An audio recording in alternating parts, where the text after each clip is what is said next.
Two planes are seen flying. A reporter named Lois Lane announces on the radio about the ceasefire of the ongoing war, presumably, between America and Korea. One pilot named Michael congratulates the other, known as Hal Jordan, on being able to go to space in coming days. Hal, excited about the expedition, confirms he is only joining as a test pilot. They get attacked by enemy planes from behind, but are able to fend off enemy planes. Hal's plane is shot and he ejects before the plane crashes. Hal then lands on an open field on a Korean soldier. Unaware of the ceasefire, the soldier tries to attack him. Hal tries to communicate it to the soldier that the war is over, but due to language barrier he keeps on trying to stab him. Unwillingly, Hal points his gun towards the soldier and shoots him. Laying there with eyes closed, he keeps on muttering the phrase, "The war is over." Gotham Observatory, a dying man apologizes to a strange creature. He explains that he was only trying to send a signal to Mars and not teleport the creature. After the man dies, the Martian covers his body and shapeshifts into that man. Superman is flying over an island where he sees a lot of dead bodies burning in the fiery pit. As he goes to investigate it, he finds women celebrating with guns. Wonder Woman is also with them. Superman asks Diana what happened here. She explains that the villagers helped the French, but the rebels retaliated and killed all the men and kept women and children in cages for their amusement. So Wonder Woman helped the woman in taking revenge. Superman tells Diana that the government is already afraid of superheroes acting as vigilantes. Wonder Woman disagrees with Clark and tells him it is the American way and asks him to leave. As he leaves, the women go back to their celebrations. Scene shifts to a man carrying newspaper. As he enters the apartment, he shapeshifts into his original form. The Martian then goes on to watch TV in an attempt to learn more about the people. Martian then shifts its form into the characters it sees on the TV. Iris West is trying to interview someone in a casino, but the guy is more interested in flirting with her. Disappointed at the failed interview, she calls Barry Allen to tell him about it. As she is on the phone, an explosion occurs and Captain Cold enters the casino with his associates. Captain tells everyone to remain calm as he only wants to collect the cash from the cashier and does not plan to hurt anyone. A man runs in horrors only to be frozen by Captain Cold's freeze ray. His body crashes on the floor and bursts into small ice crystals. Cold then sees Iris on the phone and freezes her hand. Barry hears all this on the phone and changes into his special costume. Flash runs to Las Vegas at top speed to save Iris and others. Right after unfreezing her hand, he runs towards Captain Cold to punch him to oblivion. Cold stops Flash and tells him he has planted 6 bombs in the city which will go off in 90 seconds. He gives him a choice, either to stop Cold or disarm the bombs. Flash then runs around the city, but he only finds 5 bombs. As Cold is trying to escape in a helicopter, Flash quickly ties up the bombs to an air balloon and runs through the stairs onto the roof to punch Cold out of the helicopter. They both fall into the water and Cold starts speaking in a strange voice asking him how is he able to move faster than the lesser beings. This confuses Flash, but right after Cold tries to freeze Flash but ends up freezing himself. Martian is continuously watching TV but takes form of a detective and leaves to meet another. His colleague asks him how he gets accurate information. He thinks that he is seeing a fortune teller and maybe that's how he is getting his information. They arrive at an abandoned building. The Martian asks his partner to try the back door while he phases through the door only to find Batman fighting with the members of a cult. There, they have a boy tied up and it seems as if the boy was being offered as a sacrifice.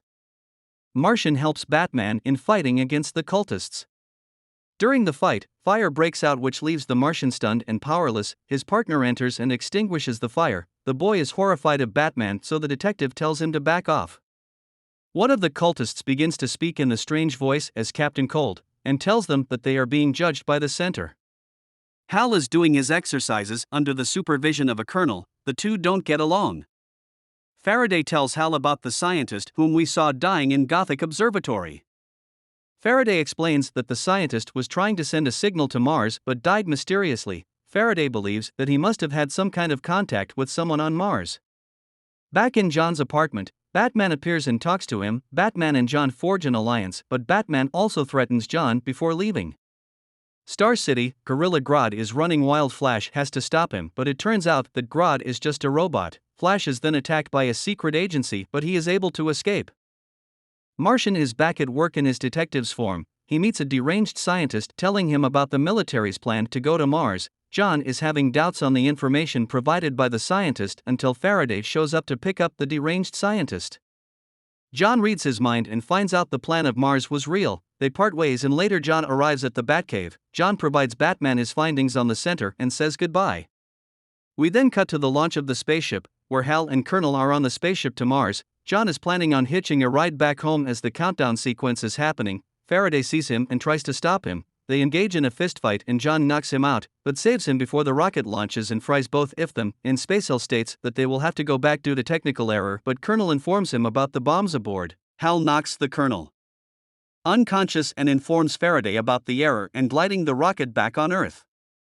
Meanwhile, the Colonel gets up and fights Hal and in the process ejects him into space. Superman shows up to save Hal, but the Colonel and the rocket is destroyed. Martian is kept in a cell by Faraday. Superman tells Faraday to let the Martian go, but he contemplates it. Diana is training with another Amazon until something pops up in the sky. Scene shifts to Hal Jordan, who is sleeping on a ship. Suddenly a green light erupts and Hal's ship is mysteriously transported away. He sees the dying lantern. He tells Hal that he is the protector of the area, but due to an explosion in outer space his spaceship crashed and now Hal has to be the next lantern. Superman is spending some time with his bro the Batman when they hear Lois Lane reporting on radio about an attack of a monster, which the army is having a hard time. The monster looks like a giant pterodactyl, but Superman dispatches it with ease. Wonder Woman arrives in an invisible spaceship and it is covered up in blood. Diana asks Clark for forgiveness and he takes her to the medical bay. Faraday is seen playing chess with Martian, asking him why he didn't escape. John tells him that he has nowhere to go until a report comes requiring both of their assistance. John quickly shifts into a costume. Leos is seen reporting live on the TV about a giant monster attack. Superman decides to fly out and do a recon. Unfortunately, he gets entangled with the creatures and is seemingly killed in the process. Batman arrives and introduces Ray Palmer, also known as Adam. They plan to use Palmer's technology to shrink the giant creature. This will make it blow up if they do everything correctly. Flash has to bring the part of the machine to make this happen. We then see a lengthy battle between the aliens and the heroes. Faraday and John are trying to fend them off, but John is attacked by the center mentally. Faraday saves John but sacrifices himself to take out one of the monster. Flash was able to run through the creature while wearing Palmer's tech, causing it to explode.